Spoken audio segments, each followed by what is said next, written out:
Well, good morning, everyone. I say good morning. Thank you. I hope you're having a good morning, and I'm indeed so honored and I feel privileged to be here with you to talk about infrastructure and how infrastructure help build communities. My name is Amarjeet Sohi, as David has mentioned. I'm the minister responsible for infrastructure and communities, and so honored that Prime Minister Justin Trudeau has given me this responsibility. Prime Minister, as well as our government, strongly believes that infrastructure is the foundation of building strong communities, welcoming, inclusive communities, as well as spur economic growth and move us toward low carbon and green economy. That is why we have committed to doubling our infrastructure investments over the next decade to build better public transportation system, invest more in green infrastructure to deal with water, wastewater issues, and support our municipalities to move, build them resilient communities and reduce greenhouse gas emissions. At the same time, invest more in affordable housing, early learning, and childcare, as well as support our rural and northern communities. Part of our infrastructure investment is to look how we foster innovation and how we do things differently. And one of the challenges that we are creating for our municipal sector is the Smart Cities Challenge that you are here to talk about in your different areas. For us and for me, a smart city is a city that's inclusive. A smart city, in my mind, cannot be a smart city if it starts excluding people. So the use of data, the use of technology to bring people together and help us solve real problems faced in our communities is the concept that we believe a smart city will help us do that. So we have launched our Smart Cities Challenge in November of last year, 2017, and we have just closed the submissions. I'm proud to tell you that we have more than 127 applications submitted to us, challenges submitted to us by a number of municipalities, small communities, mid-sized communities, large, major urban centers, including indigenous communities from various parts of Canada. We have selected 12 Canadians and one member from your country to sit on the jury that will shortlist 20 applications out of all of those. And those 20 applications will be made public, and each one of them will be provided a seed funding of $250,000 to develop that application into an idea and something that can be implemented.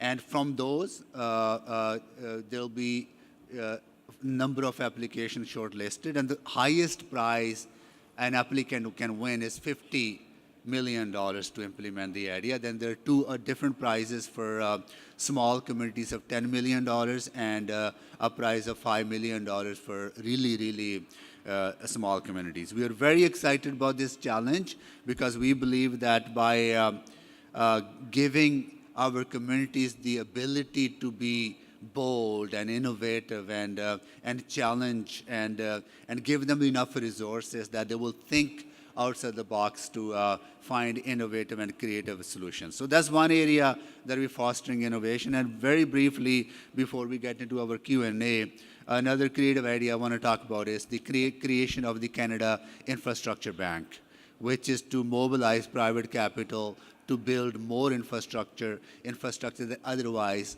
may not get built in our community. So with those words, I'm going to join David and go into Q&A, but I just want to, in closing, take this opportunity to thank each and every one of you for being here and giving two Canadians the opportunity to talk to you and share what our country has to has to offer, and how we are tackling the challenges faced by Canadian communities. Maybe engage with you, learn from you some of the ideas and the work you're doing, and share some of the practices that we are implementing. So with those words, once again, thank you so much for having me here today.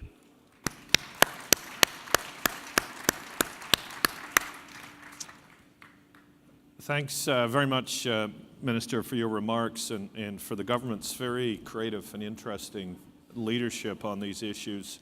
I thought I might start by just asking for a bit of background for those who are perhaps less familiar with the Canadian system than you and I are.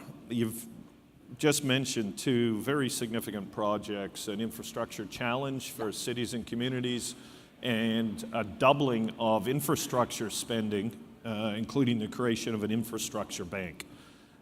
Could you speak a bit about, philosophically, why your government is pursuing those areas of innovation, the importance of the Smart City Challenge, the importance of infrastructure from the perspective of your government? Well, as David mentioned, I served on City Council for 8 years, and one of the challenges that our cities face, some challenge that we're trying to overcome, is the lack of long-term, sustainable, and predictable funding to build the necessary infrastructure that is required to build the kind of communities that we all desire to live in. So that's the challenge that we had identified as a government.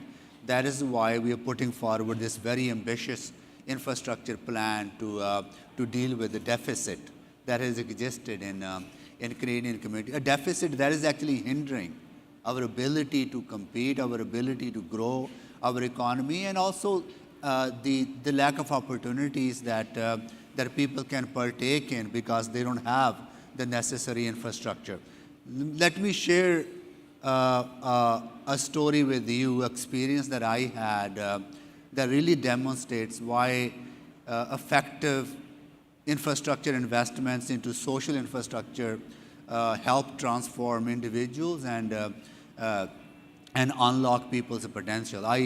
When I was city councilor, I had a young woman who had 3 kids, all on the verge of becoming homeless, call my office looking for help. And she needed an affordable place to live. And she was struggling with mental health issues, addiction issues, and we were able to find her a place to live. And within 1 year, that young mother of 3 kids was able to change her life around because she had a stable place to live. So that really gave her the opportunity to succeed in life and gave her that foundation to put her life together. So I think that's the transformative nature of the infrastructure that we want to tap into.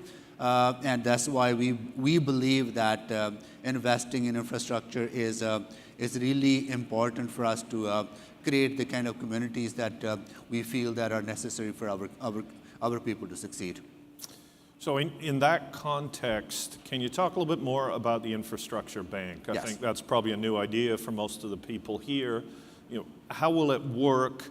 What's it designed to do? And how does it contribute to this idea that the government wishes to double the funding on infrastructure for Canadian cities, towns?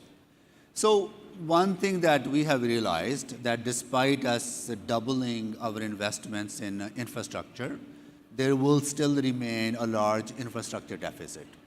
And there will be projects that communities do envision and they want to have, but they will never get built because either they're too large, too complex for private sector to undertake, or too risky for private sector to undertake, or too large and complex for private sector to build. So we see a potential that where you can have public sector come in, work with private sector to de-risk some of those the investments, at the same time build infrastructure that communities have been waiting for, or infrastructure piece that never get built because of the lack of public sector support or the expertise. So this is a very innovative approach. We believe that will allow us to undertake large transformative projects such as building high-speed trains between cities, right, or between provinces, or undertake large electricity grid system expansion to connect, say, hydropower and allow provinces that rely on fossil fuel-based power or coal-fired generation of the electricity. So we see a lot of potential. Not only it allows us to grow our economy, create jobs, but at the same time allow us to meet our Paris commitments under the commitment that we have made to make our communities more resilient and sustainable. At the same time, meet our international obligations. So we see a lot of potential in the mobilization of private capital with public dollars to build more resilient and green infrastructure. Canada is still in Paris? Absolutely, we are. Yes, along with all the other countries in the world. Yeah. I can say this, it's okay. Except one. So just back to the infrastructure bank. So it's a mechanism where public funds are going to help spur private investment. That's the goal? That's the goal, and here's the thing, right? Some people feel that somehow if you engage with the private sector, you are not going to meet your public commitments to municipalities. We are doing both. What we have done, we give certainty and predictability to our municipal sector, saying over the next 10 years, this is how much money you're going to get from the federal government to build your public transportation system, to build your affordable housing, to build your recreational, cultural infrastructure that your communities need. And we're not going to take that resources away from you. That's your money. You figure out how do you want to use that resources from the federal government. But at the same time, create this optional tool that they can undertake to look at opportunities where they can mobilize private capital to build more infrastructure, at the same time free up public resources to build infrastructure where private sector has no interest to build. I think we see a win-win situation both for private sector as well as for our public sector. And affordable housing might be another example. Affordable housing could be one area. Energy retrofits, another area that we see a lot of potential in. Building retrofits, where, as I'm pretty sure many people in this room know, there are two areas that cause a lot of greenhouse gas emissions: transportation and buildings. Right? So if we can invest into retrofits, not only you bring those buildings to better building codes, but also you create more comfortable places to live. At the same time, you're reducing greenhouse gas emissions caused by those buildings. Same thing with the transportation network. If you can allow a transit system or your low-speed rail system to be high-speed, where more people actually using that system and less dependent on their personal vehicles. Well, the high-speed rail has been a dream in Canada for a while, so if the infrastructure bank can pull this off, it would be a tremendous achievement. I wanted to go in a bit more depth about the Smart Cities Challenge as well. One of the questions I had, Canada's a country with great regional differences. Yeah. Alberta's quite different than Ontario, where I live. The Maritimes is different yet again. Quebec is very different. How do you accommodate those regional differences in designing a challenge like this and in analyzing the results? Because something that's creative, out of Red Deer might be quite different than something that's innovative from Halifax. Yeah, absolutely. I think one of the biggest strength of Canada is that we have people coming from all over the world. So that cultural diversity, that experience of growing somewhere else and gaining knowledge there, then coming to a different country, and people from different backgrounds coming together, sitting on the same table, trying to solve a problem. I think that is a really I would say, foundation for innovation. And we are tapping into that cultural diversity as well as the regional and linguistic diversity of our nation. So when we were designing the Smart Cities Challenge, we wanted to make sure that we are open, that it is accessible to every community from rural, northern, indigenous communities to mid-size as well as large urban centers. And the jury members that we have selected are from diverse regions. Another goal that we have, I hope that you will appreciate, is that everything we do, every board that we have, and the cabinet appointed by the Prime Minister, it has to be gender balanced. You know, we have 50% of women on the cabinet, and again on the Canada Infrastructure Bank, we have more women on the board of directors. On the Smart Cities Challenge, on the jury, we have again equal number of women and men serving on the jury. This is not symbolic.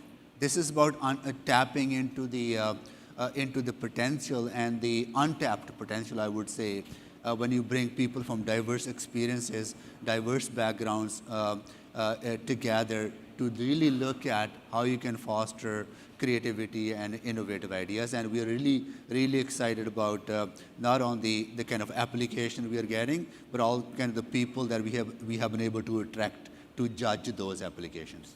Yeah, people don't often talk about diversity in that way as being a strength because you have the different viewpoints. It's very interesting to hear that point. It's also the visual of having a cabinet that's half women is pretty powerful symbolically as well.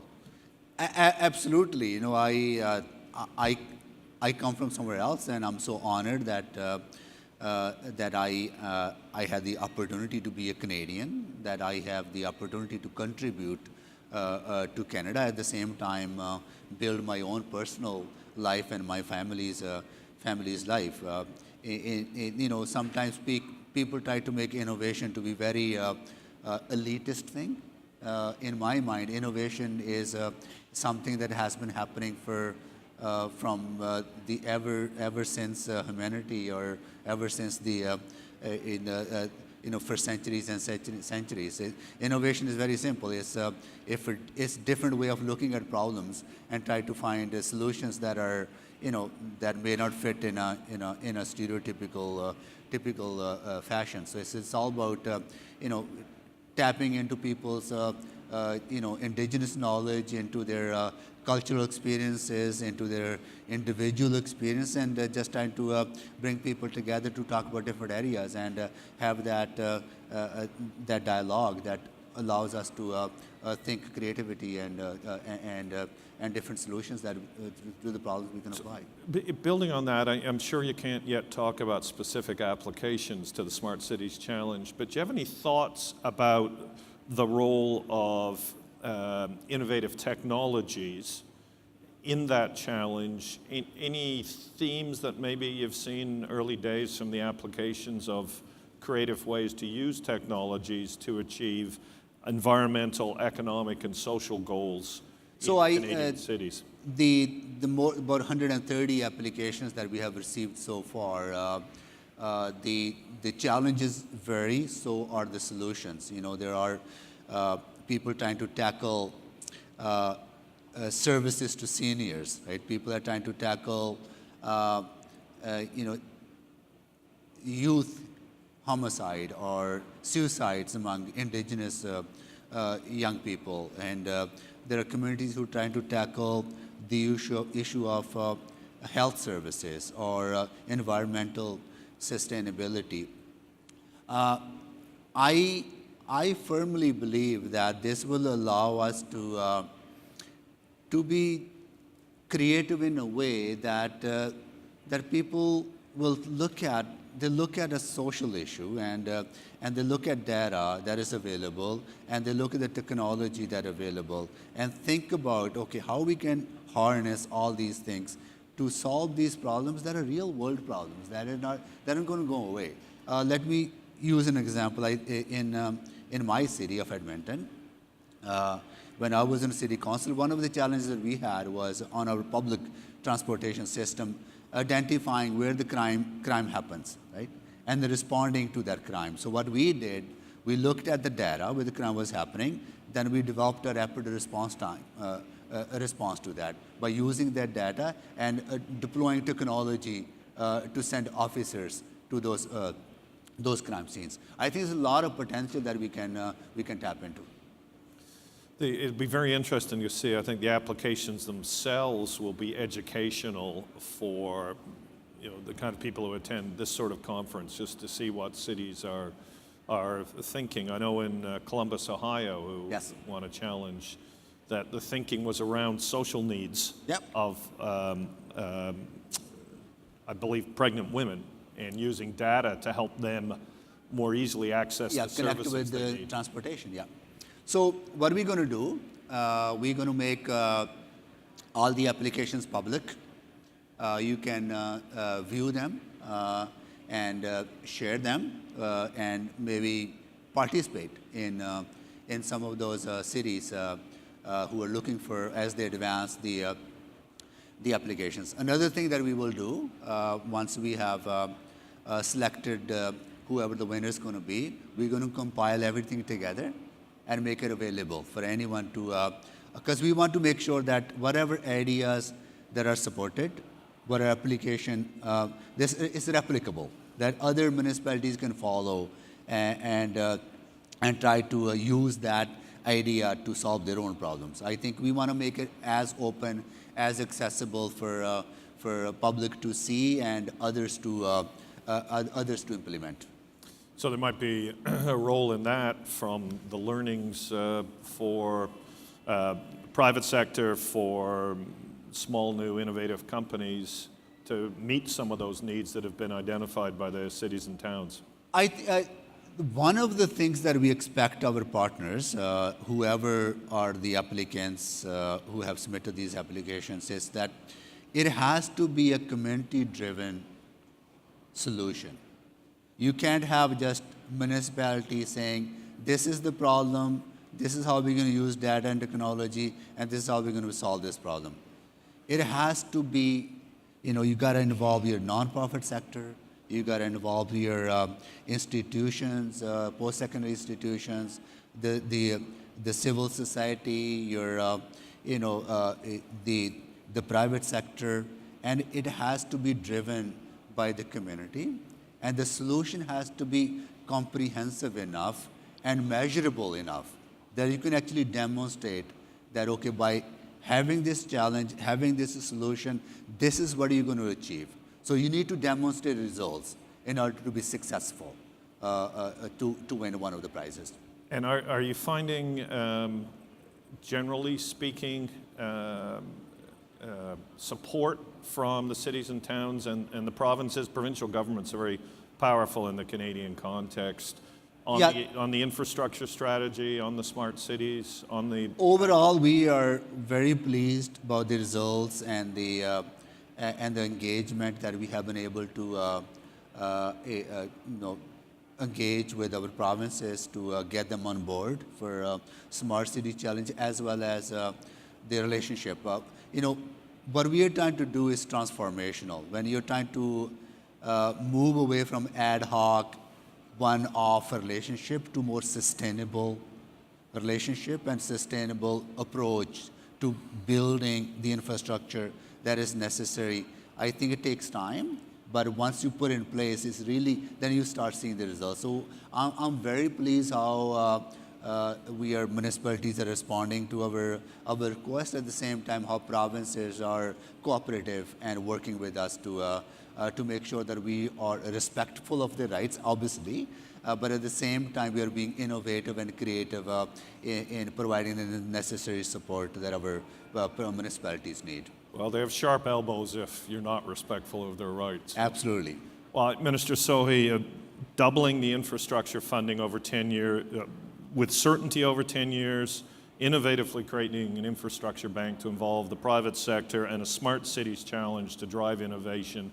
Sounds like a fantastic combination. Thank you so much for your leadership and for making the effort to come here to show a little bit of Canadian innovation down here in New York. Well, thank you so much, David, and thank you to all of you for listening and giving us the opportunity to share what we are doing in Canada. Thank you very much.